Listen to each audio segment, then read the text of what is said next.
સહજાનંદ સ્વામી મહારાજ કી જય. પૂર્યાનંદે રે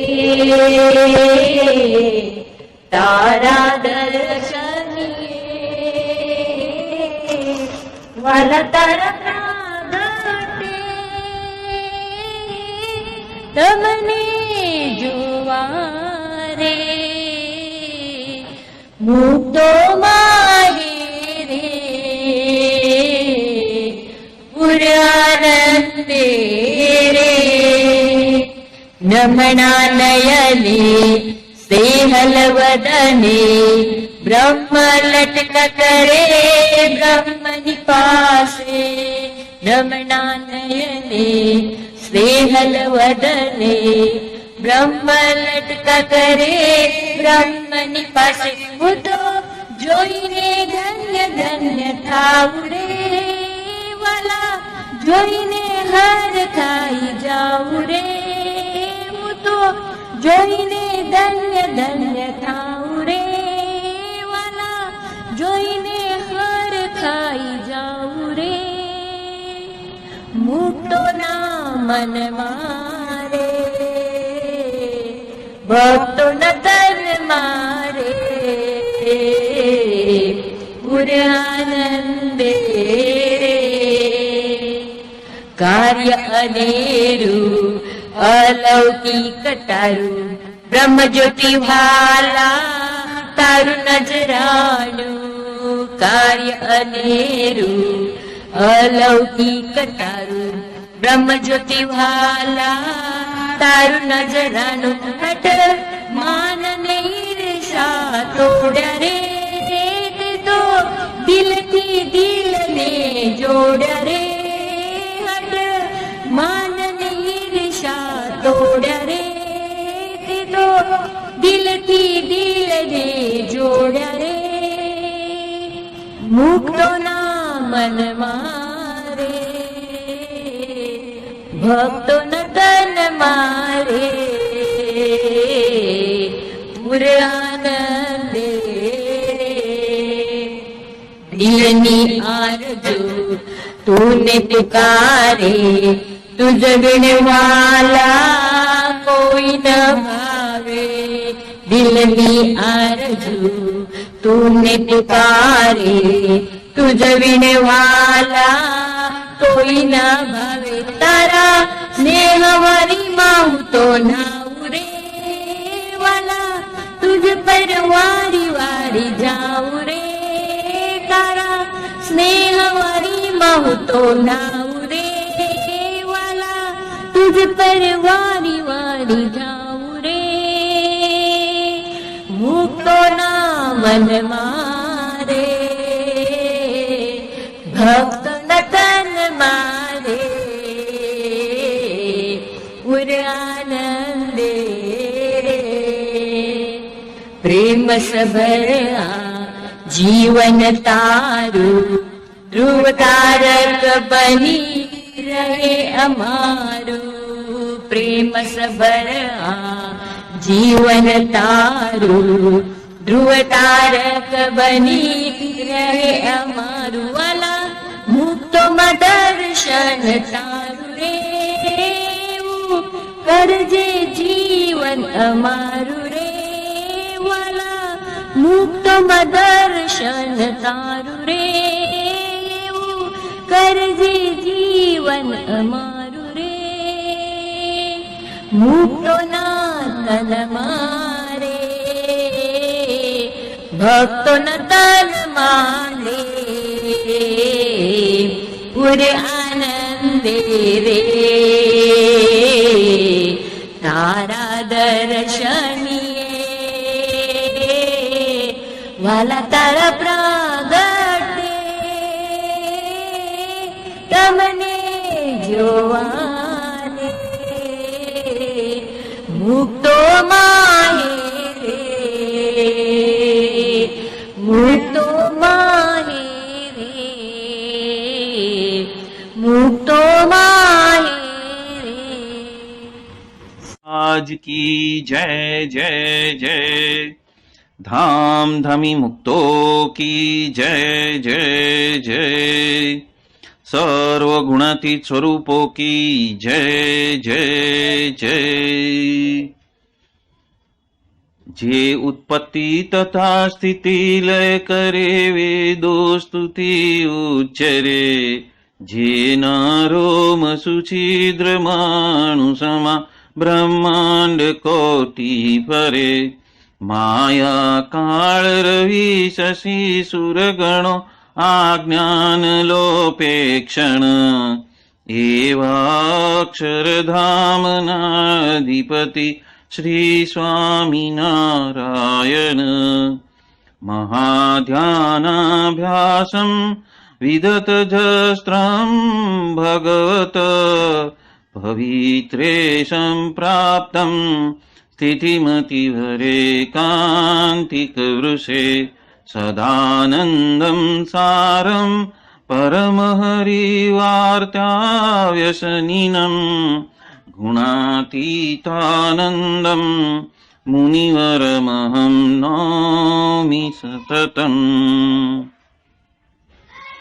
वाणी अमृत थी भरी मधुसमी संजीवनी लोकमा दृष्टि मां भरी दिव्यता निरखता सुदिव्य भक्तो बधा हइये हेत भर्यु मीठू जननीसु नेहास्य मुखे वस्यु हे श्री ज्ञान जी योगी राज गुरु ने नित्य नमो भावसु जेनी अमृतवाणी तो वही रही साक्षात महिमा रूपे जेनी ब्राह्मी स्थिति अहोलिन करे सुभव्य अक्षर पदे शरणागत निज अल्प जीव सहुना श्रेयार्थ तत्पर रहे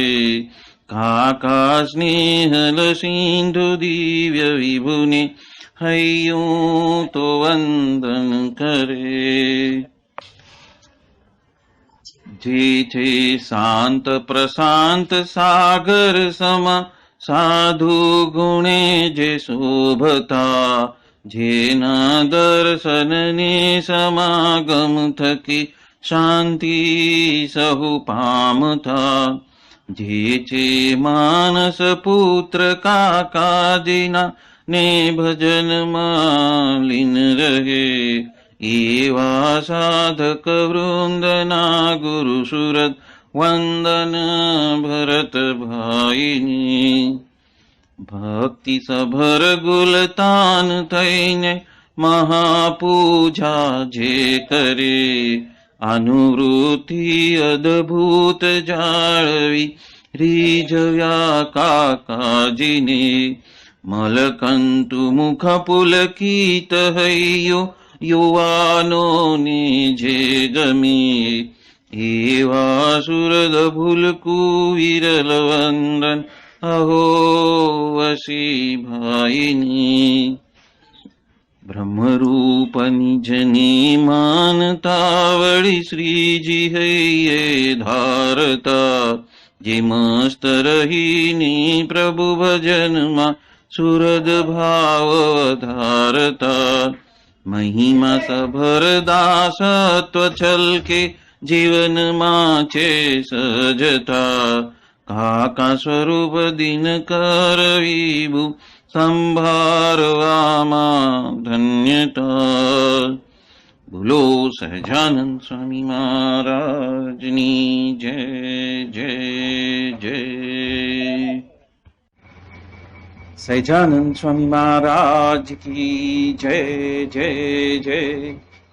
धाम धमी मुक्तों की जय जय जय। सर्व गुणातीत स्वरूपों की जय जय जय। आज फिर से हम ले रहे हैं स्वस्तिक मुक्ति बोध का दाता।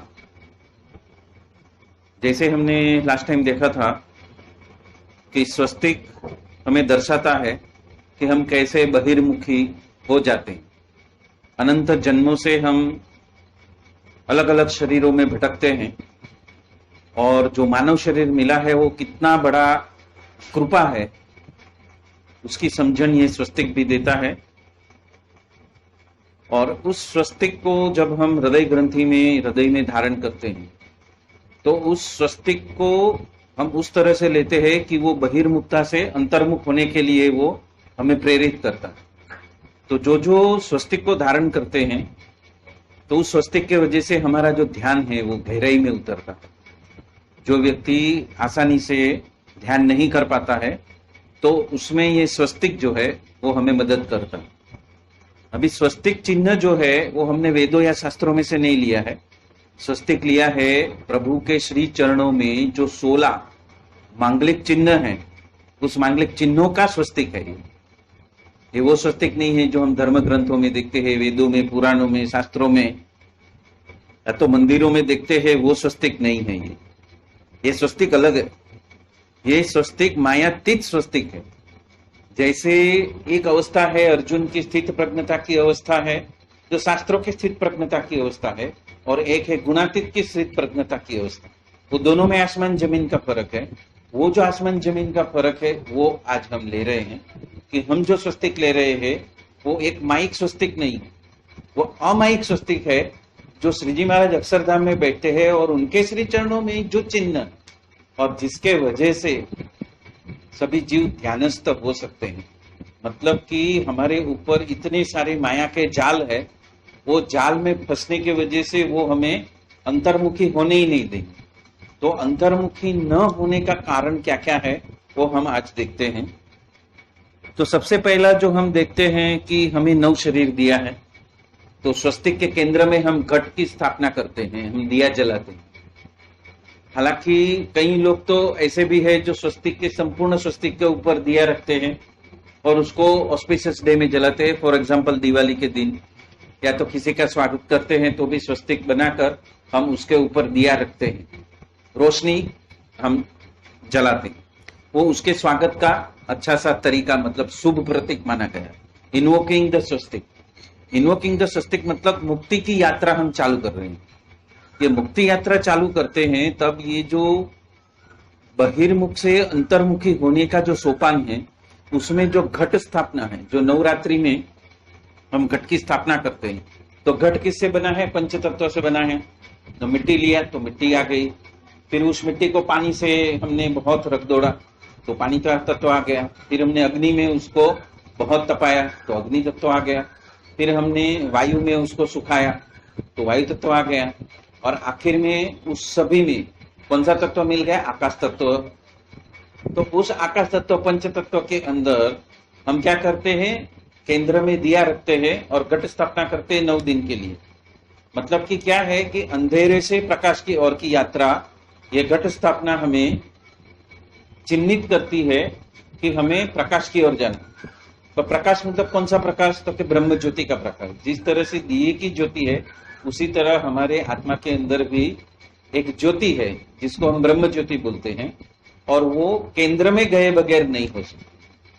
जो घट स्थापना भी करते हैं तो स्वस्तिक के ऊपर ही केंद्र में घट रखते हैं, और उसमें से जो प्रकाश निकलता है वो घट के छिद्र में से बाहर निकलता है। तो ये छिद्र कौन से हैं? तो कि 108 चक्र जो हमें मिले हैं वो 108 चक्र का वो प्रतीक है कि पंचकोश की जो ये माया है, जो काया है, और उसमें ये 108 चक्र को ऊर्जान्वित करने की साधना, कि जिसके वजह से हम बहिर्मुखता में से अंतर्मुखी हो जाए और ब्रह्म ज्योति तलक पहुंच जाए। तो अभी ये जो ब्रह्म ज्योति तलक पहुंचने की यात्रा है उसमें करोड़रज्जु मुख्य है, क्योंकि 108 जो चक्र है वो हकीकत में 112 चक्र। 112 में से 4 चक्र ऐसे हैं कि जो 108 चक्र को जागृत करने से वो बाकी के 4 चक्र अपने आप हो जाता है, तो 108 चक्र। उस 108 चक्र में से जो 9 चक्र करोड़रज्जु के धरी के ऊपर स्थापित है, तो वो 9 चक्र निकाल दो तो बाकी के बचे 99। तो जब हम 99 पे है तो हम अधूरे हैं, हमने यात्रा शुरू नहीं की है।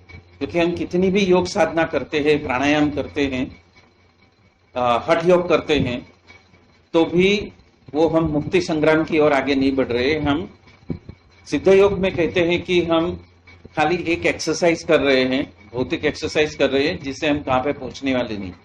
और गुरु गीता में ये बताया है कि प्राणायाम सतेर कैर करनेर की दुखात्मके दुर्जय। मतलब आप कितने भी प्राणायाम और हठ योग कर लो, आप मुक्ति के लिए उपलब्ध नहीं हो। वो गुरु गीता में बताया है। जब हठ योग करते हैं, प्राणायाम करते हैं, आसन करते हैं, वो मुक्ति का साधन नहीं। क्योंकि मुक्ति का साधन क्या है? क्योंकि ब्रह्म ज्योति के लिए जो हम करोड़रज्जु में प्रवेश करके उस 9 चक्रों को जब तक एक्टिवेट नहीं करते हैं, तब तक हम मुक्ति के लिए उपलब्ध ही नहीं। अब करोड़रज्जु क्यों लिया है? क्योंकि करोड़रज्जु में 7 मुख्य नाड़ी, उस 7 मुख्य नाड़ी में से 3 नाड़ी उसको अति मुख्य कहा है। और वो 3 नाड़ी कौन सी है? एक है ईड़ा है, एक है पिंगला है, एक है सुषुम्ना। जो ईड़ा नाड़ी है उसको हम चंद्र नाड़ी कहते हैं, जो पिंगला नाड़ी है उसको हम सूर्य नाड़ी कहते हैं, और जो सुषुम्ना नाड़ी है वो केंद्र की नाड़ी है, मुख्य नाड़ी है। उसको सुषुम्ना क्यों कहते हैं? क्योंकि वो मूलाधार से लेके जो सहस्त्र दल कमल है, मतलब सहस्त्र फेना जो हमारी कमल जो है, वो सहस्त्र फेना कमल तलक ऊर्जा को नीचे से ऊर्ध्वगतिमान करती है, इसलिए उसको सुषुम्ना कहते हैं। अभी वो 7 नाड़ी कौन सी है? तो कि ईड़ा है, पिंगला है, सुषुम्ना है, वज्र नाड़ी के अंदर आई है। ये तीनों नाड़ी वज्र नाड़ी के अंदर आई है, और सुषुम्ना में है ये संखिनी है, ब्राह्मी है और पुष्पी है। ये सुषुम्ना के अंदर और 3 नाड़ी। तो जो मेन नाड़ी है उसको सुषुम्ना कहा गया है, और वो वज्र नाड़ी के अंदर ये सातों नाड़ी उसके अंदर आई। अब जो चंद्र नाड़ी, वो हमारे लेफ्ट साइड से लेफ्ट नोस्ट्रिल से जो हमारे प्राण बाहर निकलते हैं, तो उसको ईड़ा नाड़ी कहा, तो उसको चंद्र नाड़ी भी कहा। उसको चंद्र नाड़ी क्यों कहा है?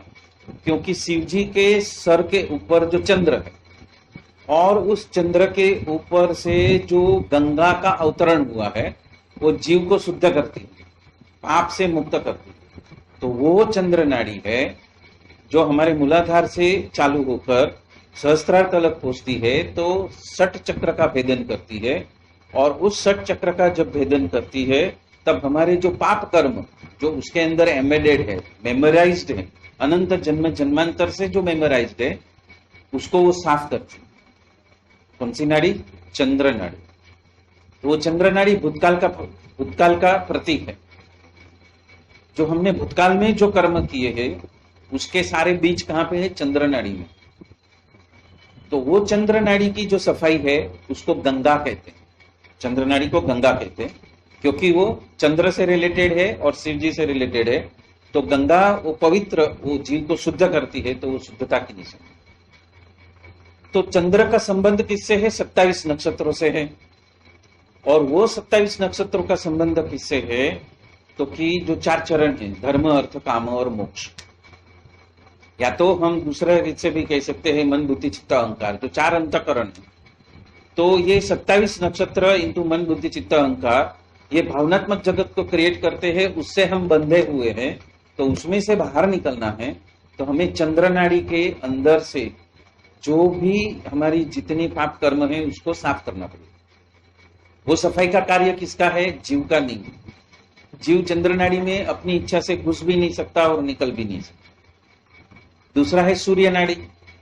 अब ये जो सूर्य नाड़ी है, तो सूर्य किसके ऊपर से चलता है? 12 महीना जो उसका चलता है कि कृतिका नक्षत्र में जब सूर्य प्रवेश करता है तो कार्तिक महीना आता है, जब वो मृगशीर्ष नक्षत्र में प्रवेश करता है तो मागसर महीना आता है।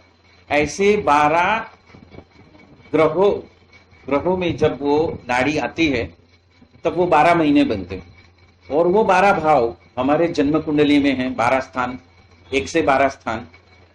तो जो हमने जन्म जन्मांतर में जिस जिस जीव के साथ में जो हमारे लेन देन के कार्य है, मतलब कि भावनात्मक बोलो या तो ऋण है, वो ऋण कहाँ से क्लियर होएंगे? सूर्य नाड़ी से क्लियर होगी। तो ये सूर्य नाड़ी, जो सूर्य 12 महीने का द्योतक है, इंटू 9 बॉडी, मतलब 108 चक्र की जो अविरत इनफाइनाइट श्रृंखला है, जो जन्म जन्मांतर से जिस जिस जीव के साथ में हमने कर्म बांधा है, उससे मुक्ति का द्योतक।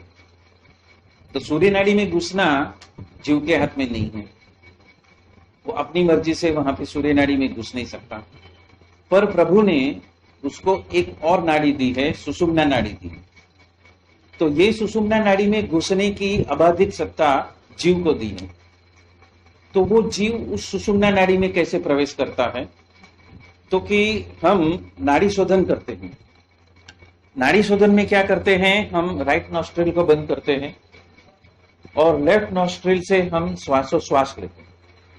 अभी समझो 3 के काउंट में हम श्वास लेते हैं, तो हम श्वास लेने के बाद में 2 काउंट के लिए रुक जाते हैं। उसको कुंभक बोलते हैं, आंतरिक कुंभक। तो ये कुंभक में ये चंद्र नाड़ी के सारे जितने भी हमारे पाप कर्म है वो जलते हैं।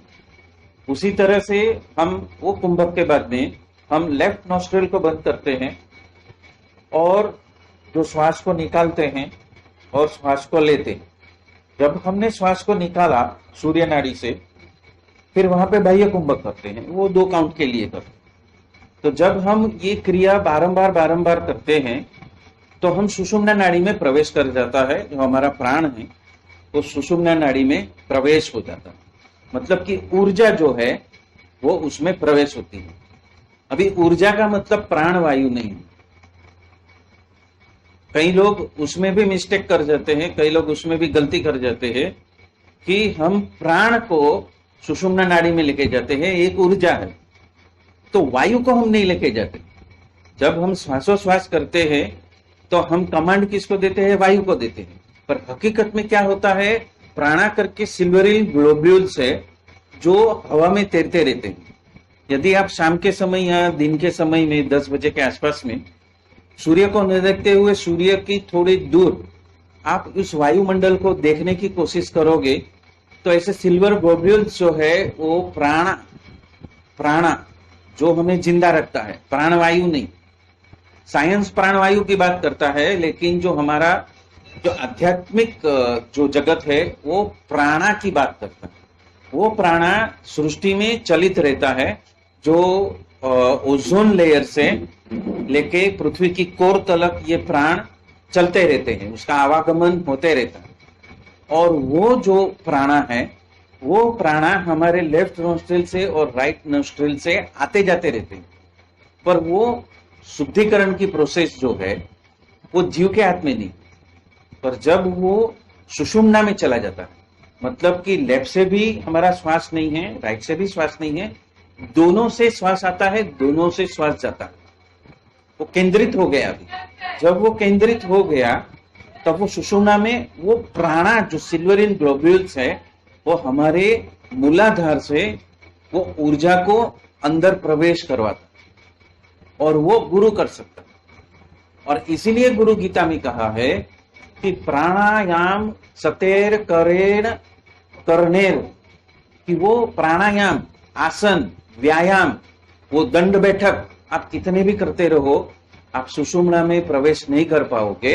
पर ये जो गुरु गीता, जो गुरु का जो चयन है, तो गुरु के करने से, गुरु के मंत्र के करने से हम ऑटोमेटिक हम उस सुषुम्ना में प्रवेश कर जाएंगे, क्योंकि एक सत्ता गुरु की है। या तो हम नाड़ी शोधन से भी हम उस सुषुम्ना में चले जा सकते हैं। पर सुषुम्ना में जाने के बाद में होता क्या है? सुषुम्ना क्या करती है? वो ईड़ा और पिंगला दोनों नाड़ी के जो ऊर्जाएं हैं उसको केंद्र में, हर एक 7 चक्र है उसके अंदर चली जाती है और उस चक्र को विस्तारित करती है। अभी जो लेमेन है जिसने गुरु से दीक्षा नहीं ली है, उसका चक्र का विस्तार कितना रहता है? हार्डली 1 mm 2 mm का ही रहता है। लेकिन जिसने दीक्षा ली, तो दीक्षा लेने के बाद में उस चक्रों का विस्तार होता है। और जैसे जैसे उस चक्रों का विस्तार होता है, जैसे जैसे वो गुरु मंत्र का जाप करता है, जैसे जैसे नाड़ी शोधन करके वो मंत्र जाप करता है, तो क्या होता है? उसके श्वास और प्रश्वास वो नाड़ी में चले जाते हैं। उस नाड़ी में चले जाने की वजह से नवे शरीर की शुद्धि चालू होती, उसके बगैर होती नहीं। और जब वो गुरु का मंत्र जाप करता है तो क्या होता है कि हर एक चक्र के अंदर वर्णाक्षर है, हर एक चक्र के अंदर एक एक पेटल है, हर एक चक्र में। अभी मूलाधार में 4 पेटल का एक चक्र है, फ्लावर के माफिकी है और बहुत सूक्ष्म है। जैसे जैसे वो ऊर्जान्वित होते जाती है मूलाधार से लेके, अब ये जो मैं बात बता रहा हूं वो मैं ध्यान की ओर लेके जा रहा हूं। मेडिटेशन के लिए जो पूर्वा अभ्यास जो जरूरी है उसकी बात कर रहा हूं। तो जब हम उस स्वस्तिक को उस चक्र में रखते हैं और उस कलश को उस चक्र में रखते हैं, तो ये दोनों सिंबल क्या है? मुक्ति के द्योतक है, हमें ब्रह्म ज्योति की ओर अग्रसर करते हैं। तो उसके लिए जो चंद्र नाड़ी भूतकाल का जो सवाल है और जो सूर्य नाड़ी जो हमने प्रारब्ध लेके आया, जो हमें प्रारब्ध लिख के आया है, जो प्रारब्ध लिखा हुआ प्रारब्ध है उससे परे जाना है। एक जब हम संचित कर्म के नाम पे लेके आए हैं, सभी जीवों के साथ में हमारा कुछ प्रारब्ध कर्म बंधा हुआ। एक है हमारा स्वयं का प्रारब्ध कर्म, एक है कौटुंबिक रूप का प्रारब्ध कर्म और एक है समाज का प्रारब्ध कर्म। हम कौन से देश काल में रहते हैं, तो हमने कौन सी सेवाएं दी है देश को और हमने कौन सी सेवाएं ली है, तो उसका भी एक ऋण है। तो समाज का ऋण है, हमारा खुद का एक नव शरीर मिला है उसका एक ऋण है जो प्रभु ने दिया है। हमने धर्म, अर्थ, काम और मोक्ष के लिए उसका इस्तेमाल नहीं किया तो उसका भी एक ऋण है। फिर गुरु को समर्पित होना, तो सही तरह से हम समर्पित नहीं हुए तो वो गुरु का भी ऋण है, जन्म जन्मांतर से हमारे पीछे आए हैं। जिस तरह से इच्छाराम भाई और राम प्रताप भाई वो भगत जी महाराज और कृष्ण जी यदा बन के आए, वही काका जी महाराज और पप्पा जी महाराज बन के आए। तो जिस तरह जीव बार बार जन्म लेता है उसी तरह गुरु को भी बार बार जन्म लेना पड़ता है। जब तक उसको दीक्षित शिष्य उसके सामने आके वो जोन में नहीं जाएंगे जो जोन में वो लेके जाना चाहते हैं, तब तक गुरु को भी आना पड़ेगा, शिष्य को भी आना पड़ेगा। तो उस जोन से, उस माया के जोन से मुक्त होने के लिए आपको उस सुषुम्ना में जाना पड़ेगा। तो सुषुम्ना में हम जब ये नाड़ी शोधन करते हैं तभी हम जीव को ये सकता है कि वो स्वयं की इच्छा से वो सुषुम्ना में जा सकता है। और जब वो जाता है तब वो क्या क्या कैसी कैसी क्रियाओं से मुक्त होता है उसकी बात कर रहा हूं। अभी जब वो मूलाधार में जाता है तो 4 पेटल है, फिर उससे आगे वो स्वादिष्ठान में जाता है तो उसमें 8 पेटल है, फिर उसके आगे वो मणिपुर में जाता है तो वो 10 पेटल का चक्र है, उसके आगे वो अनाहत में जाता है, हृदय चक्र में जाता है तो 12 पेटल है, उसके आगे वो विशुद्धि में जाता है तो 16 पेटल है, उसके आगे वो आग्नेय चक्र में जाता है तो यहाँ पे 2 पेटल का चक्र है। उसके आगे वो सहस्त्र पे जाता है तो वो अमायिक है। वो जो कमल का जो सहस्त्र कमल है वो अमायिक है, इसीलिए उसको गिनते नहीं है, लेकिन वहां से मुक्ति उसकी स्टार्ट होती है। और उसके आगे जो राहु और केतु, राहु और केतु, तो राहु है, राहु का जो चक्र है वो आनंदमय शरीर है, और जो केतु का चक्र है वो महाकारण नील शरीर है। तो उसका एक एक चक्र, तो अभी राहु केतु का चक्र निकाल दे तो 7 चक्र के अंदर टोटल होता है 52 पकड़ी। ये 52 पकड़ी क्या है? संस्कृत शब्द जो शब्दावली है, स्वर और व्यंजन मिला के जो 52 शब्द व्यंजन होते हैं उसके एक एक कारक है। व्यक्ति जो भाषा बोलता है, जो भी भाषा बोलता है, लेकिन ये पकड़ियों पे वायु स्पर्श होके बाहर नहीं उर्वरित होता है, तब तक वो शब्द नहीं बोल सकता। पर वो शब्द बोलता है तो वो आकाश में अटका हुआ, वो आकाश से अंतरिक्ष के अंदर नहीं जा सकता। मतलब कि उसका इस 9 शरीरों से मुक्त होकर उसकी ब्रह्म ज्योति गुरु के साथ में परलोक में नहीं जा सकती।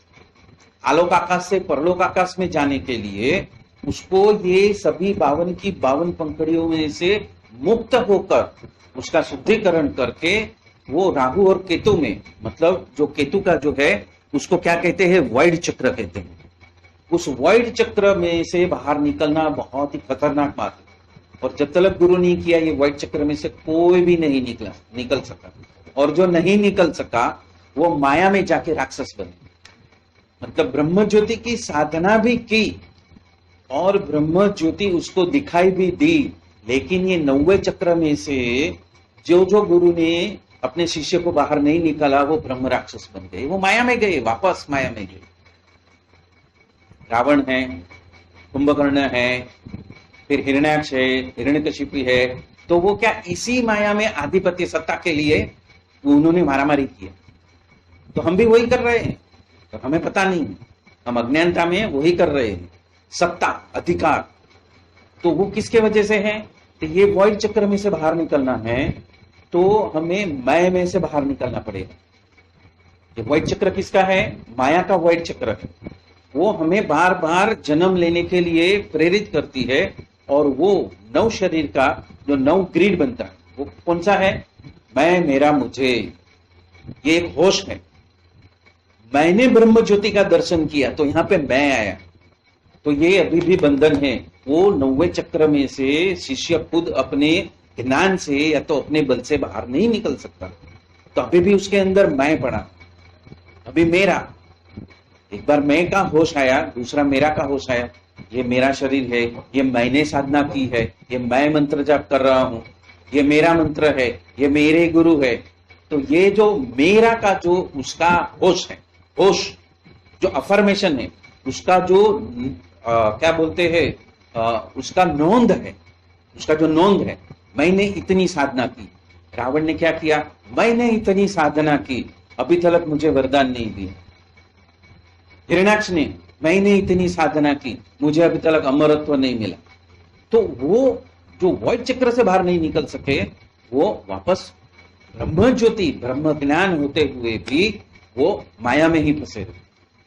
रावण कौन था? स्वयं ब्राह्मण था, ऋषिपुत्र था, फिर भी उसका अटेंशन कहां पे था?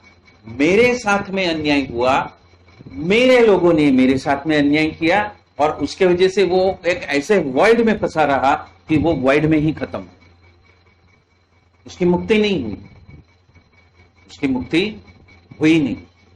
तो मैं, मेरा और मुझे, ये अहंकार का प्रतीक है। तो वो अहम से नहीं निकले तो कितना भी ब्रह्म ज्योति का दर्शन हुआ उसको मुक्ति मिलने वाली नहीं। और हम क्या समझते हैं? नहीं नहीं, हमें तो ज्योति दिखाई दी, हमें महाराज का दर्शन हो गया, हाँ, हमको किसी ने सर्टिफाई कर दिया, कोई भगवा वस्त्रधारी ने तो या कोई बड़े पुरुष ने बोल दिया आप तो मुक्त हो, हमने मान लिया और फिर फंस गए। नोशन क्या आया? बैक ऑफ द माइंड में क्या आया? मुझे कहा मैं अभी मुक्त हूं, मैं अक्षरधाम का अधिकारी हूं, फंस गए। वो फंसाने के लिए बोलते हैं, गुरु टेस्टिंग करते हैं, क्योंकि मैं मरा नहीं है, वो मैं मरा है कि नहीं मरा है उसकी टेस्टिंग के लिए वो हाईएस्ट टेस्टिंग है। तो बोलेंगे हाँ आप तो मुक्त हो गए, आप कुछ भी करो, आप तो कुछ नहीं होगा। हकीकत में सुषुम्ना में घुसने के बाद में आप अकर्मी हो जाते हो, आपको कोई भी कर्म का प्रभाव लगता नहीं है, मतलब पाप पुण्य से परे हो गए।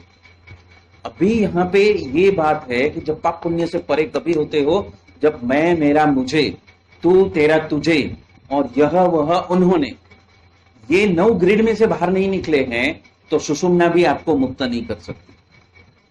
यह नियम है कि सुषुम्ना आपको जो पास्ट कर्म है और आपको प्रारब्ध कर्म है, वो दोनों में से मुक्त करती है और एक सेंट्रल जोन में लेके जाती है। उसको कहते हैं स्थित प्रज्ञता के जोन में। पर स्थित प्रज्ञ हुए नहीं हो, क्यों? क्योंकि अभी भी मैं आता है, मैं के ये 9 स्वरूप आते हैं, और जब जब मैं के ये 9 स्वरूप आते हैं, तब तक ब्रह्म ज्योति के दर्शन कर लिए, तब भी आप मुक्त नहीं। तो गुरु तभी आपको बोले आप तो मुक्त हो गए, आपको अभी सत्संग की जरूरत नहीं है, आप अभी दूसरे को सत्संग कराओ। समझ लेना आप फंस रहे, समझ लेना आप अभी भी फंस रहे हो। गुरु आपको मौका दे रहा है मैं में से हम में जाने के लिए, और आप समझ रहे हो मैं मुक्त हो गया, अभी मैं दूसरों को भी मुक्ति यात्रा के लिए अब मैं आगे बढ़ जाऊं। मैं क्यों रुका हूं? क्योंकि अभी मैं में से बाहर नहीं निकला हूं। वो जो मैं, मेरा, मुझे, तू, तेरा, तुझे, यह वह उन्होंने, ये किया है, ये जो हमारे बैक ऑफ माइंड में जो कंटिन्यूअस नोंद चल रहा है, तो उसमें से बाहर निकलने के लिए क्या है? हम। कभी भी आप कुछ भी कार्य करो तो उसमें हमने किया, हमने किया। जब तक ये हमने किया नहीं आएगा, और जब तक ये मैंने किया, ये मेरे वजह से हुआ, क्या तो ये मैंने अनुभूति की, तब तक आप माया में ही हो, बेसिक माया, बेसिक फाउंडेशन में ही हो। भले ही ज्योति के दर्शन हो, भले ही महाराज के ने दर्शन दे दिए, भले ही साक्षात दर्शन दे दिए, भले साक्षात आके आपको आपके साथ में बात करते हैं, आपको आदेश देते हैं वहां पे जाओ, उस भक्त को ये दे दो, फलाना दे दो, फिर भी आप भी मुक्त नहीं हुए हैं। और यही सबसे बड़ा जाल है इसका, वॉइड चक्र। और उसमें बड़े बड़े संत फंसे हुए हैं, ये वॉइड चक्र में बड़े बड़े संत फंसे हुए। पर हमारे जो संत हैं वो कहां पर तलक लेके जा सकते हैं? ये 9 चक्र नहीं है, ये 9 चक्र तो ये 9 शरीर में से मुक्त होने के लिए ये 9 चक्र है। और उससे भी आगे चक्र है, उससे आगे 12 चक्र है, उसके आगे 44 चक्र है, उसके आगे 52 चक्र है, उसके आगे 55 चक्र है। तो ये 55 चक्र से मुक्त होना है। और ये बात भरत भाई, वसी भाई और दिनकर भाई जानते हैं कि एक जीव की यात्रा, यदि ये जीते जी ये शरीर मिला हुआ है, तब तक वो इतने चक्र को पार नहीं करेगा, तब तक वो अक्षरधाम में नहीं बैठ सकता। क्यों? बहुत सारे जीवों को इस लोक को छोड़ने के बाद में दूसरे लोक में जाना पड़ता है। जैसे उद्धव जी को भेजा था कि जाओ उस लोक में जाके रहो, और उसके बाद में उन्होंने 5 जन्म लिए, और 5 जन्म में उन्होंने भगवान की गाथा कही। जब भी जन्म लिया तभी उन्होंने भगवान की गाथा कही, और आखिर में वो रामानंद बन के आए। और तब जाके उन्होंने पहचाना कि ये तो नट का नटेश्वर है, ये जो नटनागर है उसका भी नटेश्वर ये है, मतलब माइक से भी परे ये है। वो उसकी पहचान कभी हुई? 5 जन्म लिए। बद्रिकाश्रम में हर बार मानव देह छोड़ने के बाद में, कृष्ण के साथ में रहने के बावजूद, कृष्ण ने उसको ज्ञानी भक्त कहा, उसके बावजूद भी उसको बद्रिकाश्रम में भेजा। क्यों? क्योंकि वो गोपी भाव को तो पकड़ सका, पर ये मैं, मेरा, मुझे, तू, तेरा, तुझे, यह वह उन्होंने, उसमें से बाहर नहीं निकला, वॉइड चक्र में से बाहर नहीं निकला। तो क्या हो गया? उसको बार बार आना पड़ा शरीर लेके, और उसे बाहर निकालने के लिए ही, ये हम में आने के लिए उनको 5 बार मानव देह मिला कि आप दूसरे भक्त को एक्टिवेट करके हम में घुसो। और लोग क्या समझते हैं? वो गुरु बन गए। अरे गुरु बनने के लिए नहीं बोला था, उसकी ब्रह्म ज्योति को अनंतता में लेके जाने के लिए उसको ये 5 जन्म दिए। अब ये ब्रह्म ज्योति को अनंतता में लेके जाना मतलब क्या? तो कि सबसे पहला अहम वो माइक भाव का अहम है, दूसरा अहम आता है जो कोहम कोहम बोलता है ना, जब भी बच्चा जन्म लेता है तो कोहम कोहम करके रोता है। तो शास्त्रों ने क्या बताया, सोहम, तू सोहम है। सोहम से अगला स्टेज आया शिवोहम, तू शिव रूप है। तो जीव शिव रूप हो गए। फिर उसके आगे क्या आया, हम ब्रह्मास्मि, मैं ब्रह्म स्वरूप हूं, मतलब कि मैं ब्रह्म ज्योति स्वरूप हूं। वहां पे भी आया, फिर भी फंसा हुआ। क्यों? क्योंकि ये वैध चक्र में से बाहर नहीं निकला है, वो वापस मैं मेरा मुझे तू तेरा तुझे में ही घुस रहा है। तो हमें इस गुणातीत सद्गुरुओं ने क्या दिया है? सबसे पहला दिया है स्वस्तिक, तो स्वस्तिक को हम हृदय में धारण करते हैं। फिर दिया है कलश, तो कलश को धारण करते हैं, मतलब कि ब्रह्म ज्योति में गए, अहम ब्रह्मास्मि, मैं ब्रह्मरूप हूं। तो सबसे पहला सूत्र उन्होंने क्या दिया, अक्षर अहम, मतलब पद्म शरीर दिया। ये पद्म शरीर की बात कहां पे दी हुई है? ज्ञानेश्वरी में उन्होंने 10 शरीर की बात की है। तो ये जो 10वां शरीर है जिसको पद्म शरीर कहा गया है ज्ञानेश्वरी में, वही हमारा अक्षर शरीर, और वो गुरु ही दे सकता है, गुरु ही उसको अनलॉक कर सकता है। और जिस वक्त आपको पद्म शरीर मिलता है तो तभी मिलता है जब आप इस 9 माया में से बाहर निकलते हैं। बोलते हैं ना ब्रह्म तनु मिला है, तो वो ब्रह्म तनु क्या है? अक्षर अहम जब मिलता है तो वो क्या है? सिर्फ 9 शरीर से मुक्त हुए। 9 शरीर से 10वां शरीर पद्म शरीर है, वही अक्षर शरीर है। तो इसीलिए अक्षर ब्रह्म कहा गया। तो अक्षर अहम पुरुषोत्तम दासोस्मि आया। तो ये तो पहला स्टेज हुआ, और लोग पकड़ के बैठे हैं कि मुझे ये बताया गया है अक्षर अहम पुरुषोत्तम दासोस्मि बोलूंगा तो मैं अक्षरधाम में पहुंच गया। अरे भाई, वो केजी का लेवल है, अभी सिर्फ देह भाव से बाहर आए हैं। अभी भी ब्रह्म ज्योति में स्थिर होने के लिए, ये 9वां वैध चक्र से बाहर जाने के लिए आप क्वालिफाई नहीं हुए। अभी वो फिर कौन सा अहम में घुसना है? अक्षर अहम में जाने के बावजूद भी और कौन सा अहम है जिसमें मुझे घुसना? तो सबसे पहले देह भाव से तो परे हो गए। तो दूसरा कौन सा है? मनोजगत। अभी मनोजगत से बाहर निकलने के लिए आपको क्या करना पड़ेगा? मन को शून्य करना पड़ेगा। अब मन को शून्य करना है तो सबसे पहली धारणा क्या है? संकल्प विकल्प रहित होना पड़ेगा। अभी मन तो खुदा खुद करता है।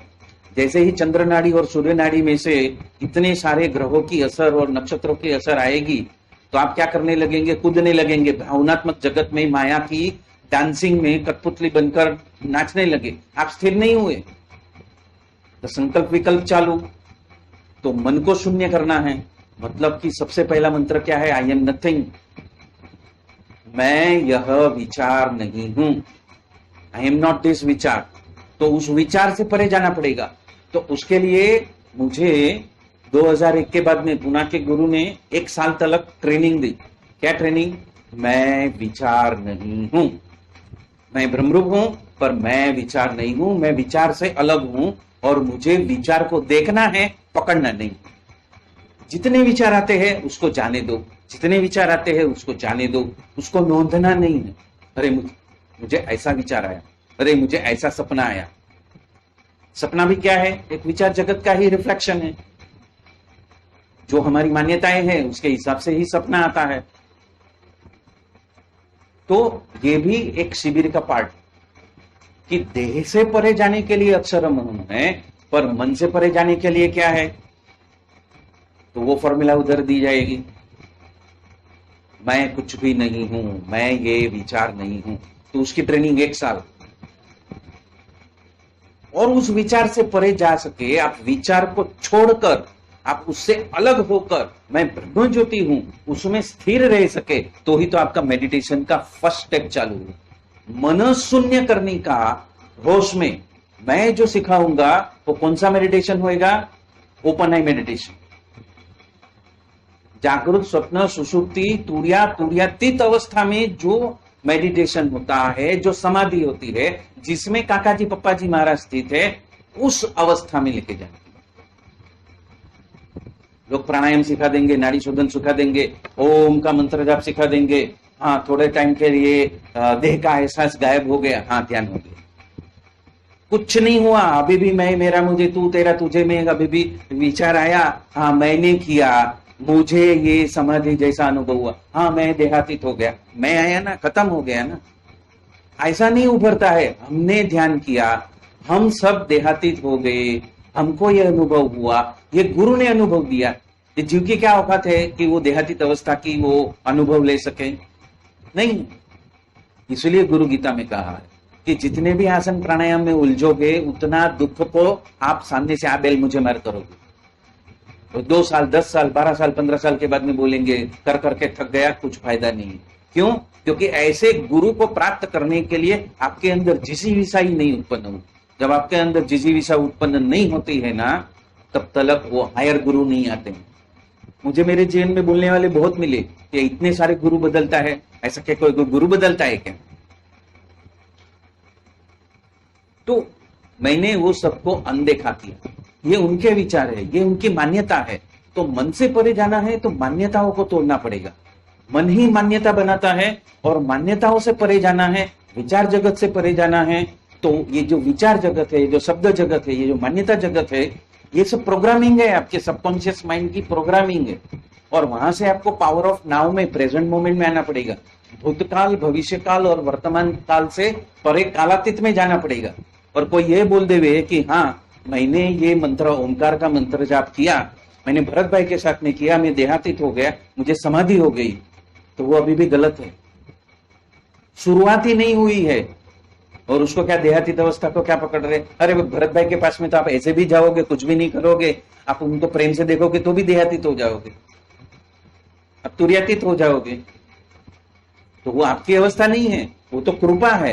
कृपा को आप समझ लेते हो, मैं ये हो गया, मैं ब्राह्मी स्थिति में हो गया, नाचने लगे, हाँ मैं मुक्त हो गया। अरे भाई ये तो उनका अनुग्रह है, कृपा है, उसके वजह से आपको ये स्थिति अनुभूति आई। और वो अनुभूति इसके लिए दी है कि आप साधना में आगे बढ़ो। तो ये स्थिति जो मेरी है वो आप पहुंच सकते हो, लेकिन ज्ञान है ही नहीं। और लोगों ने क्या ढिंडोरा पीटा, मैंने 15 साल काम किया है ना, अभी तो मुझे देह का कुछ भी होता है समझ में नहीं आता है, पता ही नहीं चलता है, मैं देहातीत हो गया, मैं ब्राह्मी स्थिति में हो गया, मुझे तो काका जी महाराज ना 24 घंटा मेरे साथ में बात करते। अरे बात करते हैं, मुक्ति मुक्त हो गए, आप ब्रह्मरूप हो गए, ऐसा बोला? काका जी ने आके आपको बोला कि आप अभी ब्रह्मरूप हो गए? वो भी टेस्टिंग है। यदि काका जी ने आके बोला ना, वो भी टेस्टिंग है कि अभी भी कितना मैं मेरा, मुझे तू तेरा तुझे में कितना फंसा है, वो टेस्टिंग करने के लिए वो पिंचिंग करते हैं। हम में आया है कि नहीं? हम में जब तलक नहीं आओगे तब तलक आप उसमें से बाहर नहीं निकलते। तो हम कौन सा हम में जाना है? जो अहम ब्रह्मास्मि है, उससे आगे है अक्षर अहम है, तो उससे भी आगे जाना है तो मन से आगे जाना है। देह से आगे हो गए, मन से आगे हो गए, बुद्धि से परे जाना है। बुद्धि क्या करती है? मैं अभी इंटेलिजेंट शक्ति से जुड़ गया। तुम सुषुम्ना में कितनी बार रहा? तुमने अपना श्वासोश्वास चेक किया? कभी चंद्र नाड़ी से चलता है, कभी सूर्य नाड़ी से चलता है। तो सुषुम्ना में 24 घंटा रहता नहीं है। और बोलते हैं कि मैं पार हो गया, ब्रह्मरूप हो गया। कैसे ब्रह्मरूप हो गया? जो ब्रह्मरूप हो गया ना, वो तीनों काल से परे हो गया, वो सूर्य नाड़ी और चंद्र नाड़ी से परे हो गया। वो हमेशा समाधि की स्थिति में रहता है, सुषुम्ना से ही उसका प्राण और अपान चलते रहता है।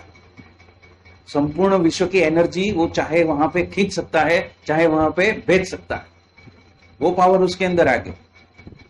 तो वो जो बुद्धि है ना, तो कैवल्य बुद्धि, जहां पे सबको निर्दोष देखने का, तो वो निर्दोष कैसे देखने का? उसको कर्ता हर्ता जीव को मानने का या कर्ता हर्ता प्रभु को मानने का? जब तक कर्ता हर्ता आप प्रभु को नहीं मानते हो 100%, मतलब कि 24 से 24 घंटा सपने में भी कर्ता हर्ता प्रभु को नहीं मानते हो, तो आपने बुद्धि, माइक बुद्धि का इस्तेमाल किया, बाइक बुद्धि का इस्तेमाल किया, आप फिर से माया में ट्रैप है।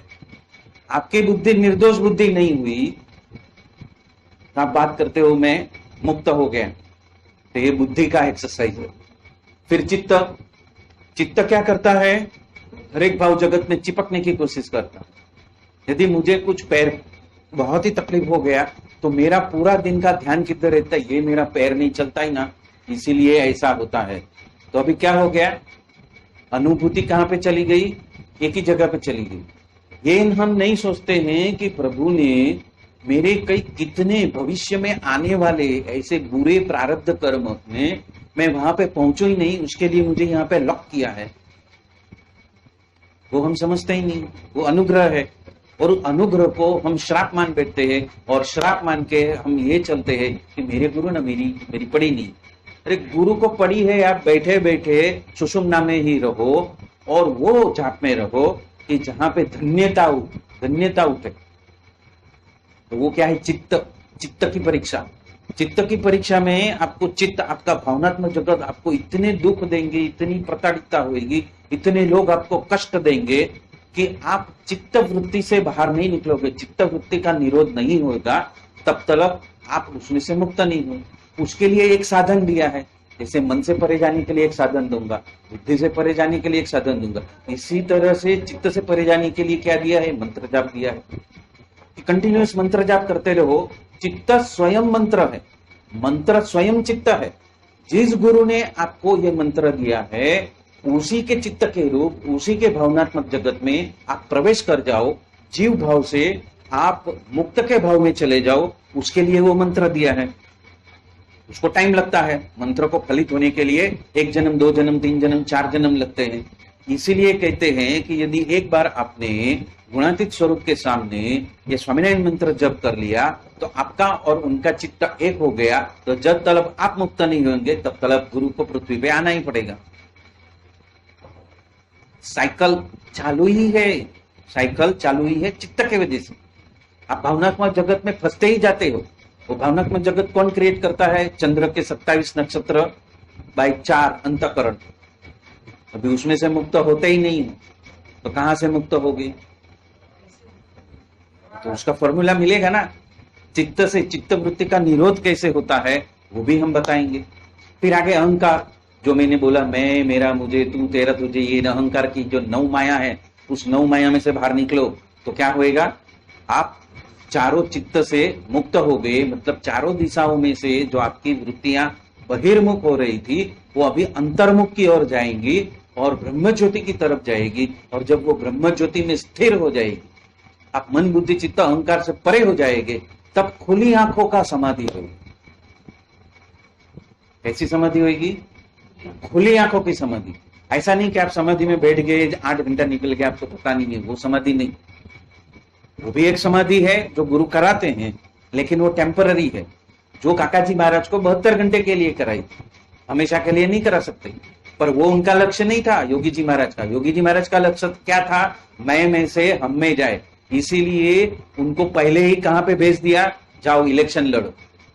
तो इतने सारे जीव का कल्याण करने के लिए जब उन्होंने सेवा किया, निर्दोष बुद्धि से सेवा किया कि मेरे गुरु ने बोला है इसीलिए मैं जा रहा हूं, तो उनका क्या हुआ? मैं में से हम में कन्वर्ट हो गया। और जैसा मैं में से हम का शेल तोड़ दिया, टूट गया, वैसा ही उनको अक्षरधाम मिल गया। 72 घंटे की वो समाधि हुई जहां पे अनुभूति हुई। अनुभूति एक जीव को एक बेस के लिए कि हाँ ये गुरु मुझे मुक्ति देंगे, वो सॉफ्टवेयर अंदर सबकॉन्शियस माइंड में चला जाए, उसके लिए दिया। वो उद्देश्य योगी जी महाराज का नहीं था। योगी जी महाराज का क्या उद्देश्य था? कि वो असीम अनंत हो जाए। नोट क्या किया? मैं यहां पे था, मेरा शरीर यहां पे था और मैं ऊपर गया और मुझे महाराज के दर्शन हुए। पर अभी भी जो असीम अनंतम है ना, वो अनुभूति नहीं हुई। देह की, बुद्धि, मन, बुद्धि, चित्त, अहंकार की क्या क्या अनुभूति है? मैं इतना, ये मेरा चेहरा, ये मेरे क्वालिफिकेशन, ये मेरा नाम, ये मेरे शिष्य और ये इतना जगत, भारत देश। या तो बहुत पेरिस गए तो अमेरिका गए, लेकिन अनंत लोक है। वो अनंत लोक के दर्शन किए तो मैं सभी में हूं। ये जो चिदाकाश यदि सभी में है तो मेरा प्रवेश जब तक चिदाकाश में नहीं होता है, मेरे अस्तित्व का प्रवेश चिदाकाश में नहीं होता है, तब तक मैं संपूर्ण महामुक्त नहीं हूं। तो उसके लिए क्या है मंत्र? गुणातीतो हम। अक्षर अहम से गुणातीतो हम में जाना पड़ेगा, जहां पे मैं देह से परे हूं, जहां मैं मन से परे हूं, जहां मैं बुद्धि से परे हूं, जहां मैं चित्त से परे हूं, जहां से मैं अहंकार से परे हूं, जहां से मैं काल से परे हूं। भूतकाल, भविष्यकाल, वर्तमान काल, तीनों से परे हूं। मैं कालातीत हूं, भावातीत हूं, देहातीत हूं, संवेदना अनुभूति से परे हूं मैं। अभी मेरी संवेदनाएं, अभी मेरी अनुभूति जो मेरे शिष्य को हो रही है वो मुझे हो रही है। जो अनुभूति कृष्ण को होती थी वही अनुभूति राधा जी को, जो अनुभूति राधा जी को होती थी वही अनुभूति कृष्ण को। उस जोन में नहीं जाओगे, मैं में से हम में नहीं जाओगे, तो अहम ब्रह्मास्मि में से आप गुणातीतो हम में नहीं जा पाओगे।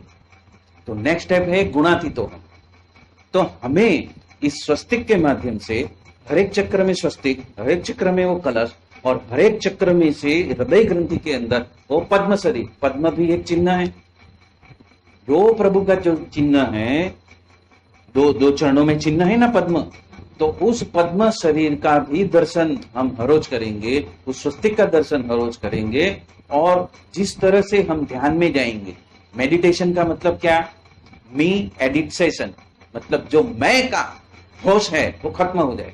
मैं मर गया हरि ढूकड़ा बोलते हैं ना, मैं मर गया हरि ढूकड़ा, तो ये जो मर जाने की जो प्रोसेस है उसको ही बोलते हैं गुजरात।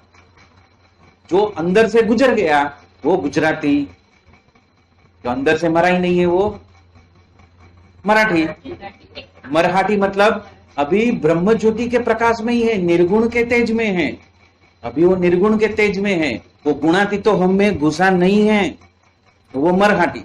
उसके पूरे तंत्र के अंदर उस ब्रह्म ज्योति की जो तेज किरण है, उसकी जो आभा है वो आपके चारों ओर उमड़ रही है। आप साधना में उधर तलक पहुंच गए हो, आपका संपूर्ण शरीर निर्गुण तेज से भभक रहा है, आप भी अनुभूति कर रहे हो, दूसरे भी अनुभूति कर रहे हैं, उसको मराठी बोला। मराठी का दूसरा स्टेज है गुजराती, गुजराती का आगे का स्टेज है गुणातीतो। आप जब संपूर्ण तरीके से मेरे अंदर का मैं को मार दिया, मैं मरा और हरि ढुकरा, तो जब सिर्फ श्री हरि की मूर्ति ही रहेगी, अत्र तत्र सर्वत्र असीम अनंतम हो गया। अब मैं सिर्फ ये पृथ्वी लोक पे यहाँ पे नहीं हूं, मेरा अस्तित्व अनंत लोक लोकांतर में जितना चिदाकाश है उतना मैं हूं। जितने गुणातीतानंद स्वामी का अस्तित्व है उतना मेरा अस्तित्व है। जितना राजा का अस्तित्व जितने एरिया में, उतने एरिया में रानी का अस्तित्व, रानी की सत्ता। उसी तरह मेरा अस्तित्व, जितना अस्तित्व गुणातीतानंद स्वामी का है उतना मेरा असीम अनंत अस्तित्व हो गया, उतना मेरा अस्तित्व हो गया, ऐसा मैं समझता हूं, ऐसा मेरा सबकॉन्शियस माइंड में प्रोग्राम हो गया, तो ही मैं गुणातीतो हम हूं। तो ये गुणातीतो हम मंत्र उसी के लिए है जो असीम अनंतता को स्वीकार करते हैं। स्वीकारा ही नहीं है ना, किसने रोका है? बुद्धि ने रोक दिया ना, नहीं मैं तो इतना ही हूं 5 फुट, नहीं ये तो मैं ही हूं, ये जो चेहरा दिखता है वही मैं हूं, ये तो माया का चेहरा है, ब्रह्म में डालने का चेहरा है। ये शरीर तो नौ शरीर नाशवंत है, नौ शरीर जो आपको मिला है वो नाशवंत है, और जो पद्म शरीर है वो अविनाशी है, इसलिए उसको अक्षर कहा है, जिसका मरण होता ही नहीं है, उसका क्षय होएगा ही नहीं, वो ही तो अक्षर शरीर है, उसी को ही पद्म शरीर बोला। और वो पद्म शरीर को धारण करके, वो निर्गुण तेज को धारण करके हम मनोतीत नहीं होंगे, हम बुद्धितीत नहीं होंगे, हम चित्तवृत्ति के निरोध में नहीं जाएंगे, निषेध में नहीं जाएंगे, अहंकार से परे नहीं जाएंगे, कालातीत नहीं होंगे, भावातीत नहीं होंगे। शब्दातीत तो बहुत पहली रिक्वायरमेंट है, मौन में जाना, मौन में जाना तो बेसिक ये स्थूल शरीर की रिक्वायरमेंट है। स्थूल शरीर किसके लिए दिया है? कि गुरु तत्व को आकर्षण मिले, इसके लिए। ये स्थूल शरीर नहीं रहता, ये अन्नमय शरीर नहीं रहता, तो गुरु तत्व को आकर्षित हम हमारे अंदर ब्रह्म ज्योति में कैसे करते? हम एक जगह पे बैठते ही नहीं, तो हम तो इधर उधर घूमते, तो मेरा मन कितनी स्पीड से घूमता। जब मेरा मन ही इतनी स्पीड से घूमने लगा, लोक लोकांतर में घूमने लगेगा, तो क्या होएगा? माया ही देखेगा और माया ही चिपकेगी। रावण को क्या हुआ? ज्ञानी था, उसको चिपक गया माया और अहंकार ने खत्म किया रावण को। लेकिन यहाँ पे इस फंसने के मार्ग से बाहर निकलने के लिए 3 मार्ग दिए। एक है ज्ञान का मार्ग जो गुणातीतो हम तलक लेके जाता है, एक है भक्ति का मार्ग जो हमें दासत्व बुद्धि देता है, निर्दोष बुद्धि और दासत्व बुद्धि देता है कि आई एम नथिंग, दासत्व कौन बनेगा? दासत्व स्वीकार कौन करेगा? जो ये स्वीकार करेगा I am nothing. I am nothing means मैं शून्य हूं, मैं शून्य हूं, ये शून्य और शिव महाशून्य। तो शून्य में से, जीव भाव में से शिव भाव मतलब मूल प्रकृति पुरुष वो नहीं बने, महाशून्य में एंटर नहीं हुए। महाशून्य में एंटर होने के लिए ही शब्दातीत होना है, उसके लिए ही मौन होना है। ये तो पहली कंडीशन है। और हम क्या पकड़ के बैठे हैं? हाँ मैं तो मुक्त हो गया, ये शरीर छोड़ा ना, मैं सीधा अक्षरधाम में बैठने वाला हूं। कहां फंसे हो? वो मन बुद्धि का जो विलास है ना, विलास अनंत जन्म जन्मांतर से वो आकाशीय तत्व के बीच में ही फंसे है ना, वो बाहर नहीं निकल सकते। जो बुद्धि के आयाम में ही घुसे है ना, वो बाहर नहीं निकल सकते। तो वो अवस्था जसभाई साहिब की वो अवस्था, गुरु जी की वो अवस्था, अपने अक्षरवेरी स्वामी की वो अवस्था अनुभूति पे आई है। जब वो अवस्थाएं अनुभूति पे आती है तब समझ में आता है सामने कौन बैठा है। तब वो देह भाव नवे नव शरीर हटता है और उधर महाराज दिखते हैं कि ये महाराज है साक्षात, जो महाराज यहां पे है वही महाराज उधर बैठे। वो अनुभूति तलक आपको ये मानव शरीर धारण करना है, ये रिक्वायरमेंट है अक्षरधाम में जाने। तो छठी देह में जब तक आप अक्षरधाम की अनुभूति नहीं करोगे, जो प्रकट मिलेंगे वो स्वयं साक्षात पूर्ण पुरुषोत्तम सहजानंद स्वामी संपूर्ण ऐश्वर्य के साथ में मेरे सामने उपस्थित हुए हैं, वो सबकॉन्शियस माइंड में नहीं जाएगा, तब तक आपका अक्षरधाम में प्रवेश नहीं है। और यही बात जसभाई साहिब ने बोला कि सुई की नोक के ऊपर जो छिद्र है उतने सूक्ष्म नहीं बनोगे, तब तक अक्षरधाम में नहीं जा सकोगे। बोला ना? तो वो ये स्थिति है।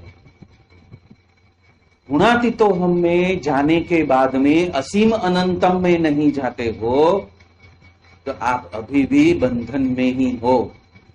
आप सत्पुरुष को वो स्वयं साक्षात प्रगट पूर्ण पुरुषोत्तम संपूर्ण ऐश्वर्य सहित और सर्वज्ञ नहीं मानते हो, तब तक आपको अक्षरधाम में वो सुई की नोक के सूक्ष्म कण में से बाहर निकलने की परमिशन ही नहीं है। ये ही अटका देंगे। तुला और एक जन्म, जहां फंसे हो वहां पे जाना पड़ेगा। पर आपको क्या लगता है काका जी पप्पा जी ने दूसरा जन्म नहीं लिया है?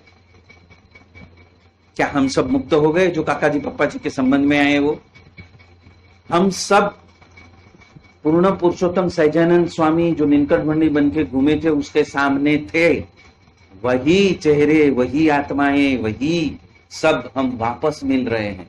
कहां पे मिले हैं? पीएचडी के इंस्टीट्यूशन में। क्यों मिले हैं? क्योंकि हम उस लेवल को ज्ञान लेने के लिए तैयार है। बैप्स में कौन गया है? अभी अक्षर हम देह से परे जाने वाले बैप्स में जमा हुए हैं, उनको अभी देह से परे निकालना है। केजी में है, मतलब कि इनिशियल स्टेज पे है, केजी नहीं बोल सकते, इनिशियल स्टेज पे है। वहां से हमें कहा मिला है? पीएचडी, गुणातीतो हम असीम अहम तन। यदि वो बैक ऑफ माइंड में नहीं चलता है तो मैंने आपको कितना भी ध्यान मेडिटेशन करवाया, कितना भी देहातीत का अनुभव हुआ, कितने भी महाराज के दर्शन हो गए, वो समाधि नहीं। वो समाधि है जो खुली आंखों से मेडिटेशन करते हुए आप सभी जगह पे चल रहे हो और सुखदेव जी जैसी आपकी स्थिति है। और सुखदेव जी स्थिति होने के बावजूद उनको बोला गया जनक राजा जो कुटुंबी है उसको गुरु बनाओ। क्यों? मैं में से हम में आए नहीं।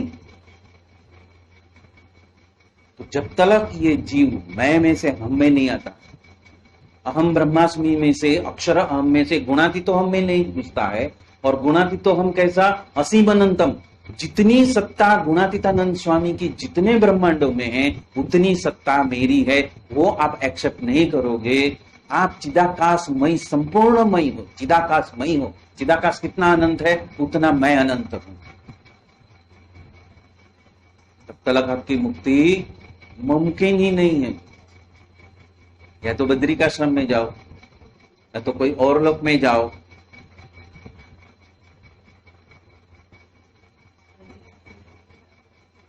सबको क्या लगता है?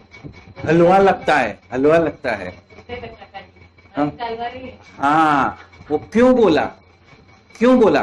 क्योंकि जब पूर्ण पुरुषोत्तम नीलकंठ वर्णी स्वयं सहजानंद बन के बैठे, तब लोगों ने उसको क्या बोला? सुखदेव जी जैसे हैं, या तो कृष्ण है, या तो नर नारायण है। बोला सेकंड राउंड। तो भगत जी महाराज ने क्या चालू किया? अक्षर पुरुषोत्तम। तो फिर योगी जी महाराज और शास्त्री जी महाराज ने क्या चालू किया? जो मिले है वो ही, उसमें ही पूर्ण पुरुषोत्तम है। तो वो किसने पकड़ा? काका जी और पप्पा जी महाराज ने पकड़ा। तो वो कौन आए? वही आए ना, इच्छाराम और राम प्रताप भाई है आए। तो ये गाड़ी आगे चलने वाली है। ऐसा मत समझो कि इस जन्म में हम मुक्त हो गए, उस स्थिति में पहुंच गए कि खुली आंखों में हम समाधि में हैं। हम नहीं पहुंचे हैं, हम अभी समाधि ही नहीं कर सकते। तुर्यावस्था तलक ही नहीं पहुंचे तो तुर्यातीत अवस्था में कहां पे पहुंचोगे? क्योंकि जागृत, स्वप्न, सुषुप्ति, तुर्या और तुर्यातीत, जब तक तुर्या अवस्था में नहीं पहुंचे हो तब तक तुर्यातीत अवस्था में नहीं पहुंचोगे, तब तक खुली आंखों का मेडिटेशन नहीं होएगा। पर हम यहाँ पे क्या करेंगे? हम यहाँ पे गुणातीतोहम, गुणातीतोहम, गुणातीतोहम असीम अनंतम, गुणातीतोहम असीम अनंतम का रट नहीं लगाएंगे और वो अपने सबकॉन्शियस माइंड में नहीं भरेंगे, तब तक हम मुक्ति के लिए पीएचडी की यूनिवर्सिटी में मुक्ति के लिए प्रस्तुत ही नहीं है। हमने किसका मंत्र पकड़ा? अक्षरम हम। किसका मंत्र पकड़ा? जो देहातीत होना चाहते हैं। क्या हम पीएचडी यूनिवर्सिटी में देहातीत होने के लिए फर्स्ट स्टैंडर्ड के लिए आए हैं? हम मन, बुद्धि, चित्त, अहंकार, तुर्या अवस्था, जागृत, स्वप्न, सुषुप्ति, तुर्या, ये चारों अवस्था से पांचवी अवस्था तुर्यातीत अवस्था में जाने के लिए यहाँ पे आए हैं। जो काका जी महाराज उसमें रहते थे, और काका जी महाराज ने जो धुन किया है वो तुर्यातीत अवस्था में लेके जाने के लिए धुन किया है। आपके सांसारिक, सामाजिक, व्यवहारिक सारे सभी प्रॉब्लम का सॉल्यूशन तुर्यातीत अवस्था में है। कहां? क्योंकि वहां पे आप बंधन में नहीं हो, क्योंकि वहां पे आप सुषुम्ना में हो, क्योंकि आप वहां पे मूर्ति के साथ में हो। तो तब आपका व्यवहार जगत का कर्म और प्रारब्ध दोनों, संचित कर्म भी माइनस हो जाता है, प्रारब्ध कर्म भी माइनस हो जाता है। महाकारण का महाकारण शरीर को भी वो ओवर पावर कर जाते हैं। संत बोले वो शास्त्र, संत बोले वो भाग्य, संत बोले वो ही आपका डेस्टिनेशन। कैसे हो जाता है? क्योंकि वो दोनों से परे हो गए, दोनों से परे। न भूतकाल न भविष्य काल, अभी आपका कोई प्रारब्ध नहीं। आपका प्रारब्ध, संत बोले वो आपका प्रारब्ध, प्रारब्ध है। आशीर्वाद दिया है, मान मत लेना, अक्षरधाम में बैठ गए। वो बोलेंगे आप अक्षरधाम में बैठ गए, बोलेंगे जानबूझ के बोलेंगे आप तो अक्षरधाम में बैठ गए। चालू टेस्टिंग। काका जी पप्पा जी ऐसे पीछे पड़ेंगे ना, तेरा हम चलता है कि मैं चलता है। बहुत जटिल जटिल समस्या है ये। जीव की ब्रह्म रूपत्व के बाद की इतनी भयंकर परीक्षा है। इस भयंकर परीक्षा के पीएचडी यूनिवर्सिटी में हमने एंट्री ली है और हम कैसे देखते हैं? तो उसमें से अब से हम क्या बोलेंगे?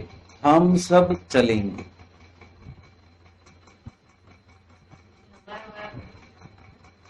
हाँ हाँ, एक है, एक हम है, हम दूसरे को रिस्पेक्ट करने के लिए बोलते हैं, और एक हम साथ में। We are all one, we are all one. हम मतलब मेरे अंदर से जो कुछ भी हुआ, उनके अंदर से जो कुछ भी हुआ, पवई में जितने भी भक्त है उसके अंदर से जो भी हुआ वो हमने किया। वो एक कलेक्टिव कॉन्शियसनेस हो गई। और दूसरा हम मतलब क्या? हम मतलब जो ब्रह्मरूप हो गया है, वो जिसने मूर्ति पकड़ी है, वो जो गुरु हरि है, वो और जो पूर्ण पुरुषोत्तम है, वो तीनों हम, वो तीन ने किया। अब मैं हूं ही नहीं। जब मैं हूं ही नहीं तो कौन है फिर? मूर्ति है। तो वो मूर्ति कौन है? मुक्ताक्षर पुरुषोत्तम है। तो वो मुक्ताक्षर पुरुषोत्तम कौन है? अनंतम। महाराज के जितना ऐश्वर्य मुक्ताक्षर पुरुषोत्तम को मिलता है वो वचनामृत में और भरत भाई वसी भाई ने कई बार बोला। महाराज तो ऐश्वर्य और प्रताप एक मुक्ताक्षर गृहस्थ के माध्यम से भी दिखा सकते हैं। वो कहां से आता है? वो मुक्ताक्षर की स्थिति में जाता है और वो उसने उस संत को राजी किया है, तब वो ऐश्वर्य प्रताप उसके अंदर आता है। मतलब एकांतिकपना, एक का अंत हो गया। वो एक कौन? मैं का अंत हो गया। जो एक था, जो अकेला था, वो अब क्या हो गया? एक अकेला था, वो अकेला अभी एक हो गया। किसके साथ में एक हो गया? अनंतता में एक हो गया। जो बूंद था वो अभी समंदर हो गया। जो सिर्फ आकाश के शब्दों में रुका हुआ था, वो चिदाकाश में उसकी वृत्तियां प्रवेश हो गई। वो असीम अनंत हो गया। जब वो असीम अनंत हो गया, तब वो बोलेगा कि गुणातीतो हम, तो वो गुणातीत की ओर चल पड़ा। तब वो गुणातीत की ओर चल पड़ा। सिर्फ गुणातीतो हम बोलेगा तब भी नहीं, तब भी अभी अधूरा है। लेकिन गुणातीतो हम असीम अनंतम, उस भाव में जाएगा, उस ज्ञान में जाएगा। तो एक है ज्ञान मार्ग, एक है भक्ति मार्ग। तो वो अनंतम में जाने के लिए आई एम नथिंग, तो उसको दास का दास बनना पड़ेगा। तो दूसरा चरण, एक चरण, दूसरा चरण, तीसरा योग। योग के बिना, अनुभूति के बिना वो स्थिति नहीं आती है। कितना भी ज्ञानी होने दो, कितना भी भक्ति वाला होने दो, लेकिन योग मतलब कि तुर्यातीत अवस्था में खुली आंखों का उसका महाराज की मूर्ति का ध्यान नहीं होता है, वो स्थिति में नहीं पहुंचता। तो योग क्या कराती है? स्थिति देती है। योग क्या कराती है? जो धर्म मार्ग और जो भक्ति मार्ग में जो आचरण किया, उसका प्रैक्टिकल योग में, समाधि में। प्रैक्टिकल क्या है? समाधि में। अब इस अस्तित्व के अंदर मुक्ताक्षर पुरुषोत्तम इतना जड़बे सलाख भर गया है कि कभी वो सपने में भी मैं सोचेगा नहीं। सभी भी सोचेगा हाँ काका जी, हाँ हरिप्रसाद जी। जागेगा कैसा? हाँ गुणातीत। भगत जी महाराज को क्या बोलना पड़ता था? गुणातीत जागो। तो वो अवस्था में वो पहुंच गए, उसको गुणातीत बोलेगा तो ही उसका सिस्टम चालू है। तब तक वो भगत जी भूल गए, भगत जी बोलेंगे तो 9%। तो वो क्या अवस्था? वो अवस्था कि गुणातीतो हम असीम अनंतम। अब ये शरीर मैं नहीं हूं, अब ये सॉफ्टवेयर मैं नहीं हूं, अब ये संसार के जितने भी सिखाए हुए, पाठ पढ़ाए हुए जितने भी अस्तित्व है, वो मैं नहीं हूं, असीम अनंत मैं हूं। और उसी के साथ में हम आज का ये सत्संग यहां ही संपन्न करते हैं। गुणातीतोहम, गुणातीतोहम, गुणातीतोहम, असीम अनंतम। जय स्वामीनारायण, जय स्वामीनारायण। सभी को जय स्वामीनारायण।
Jai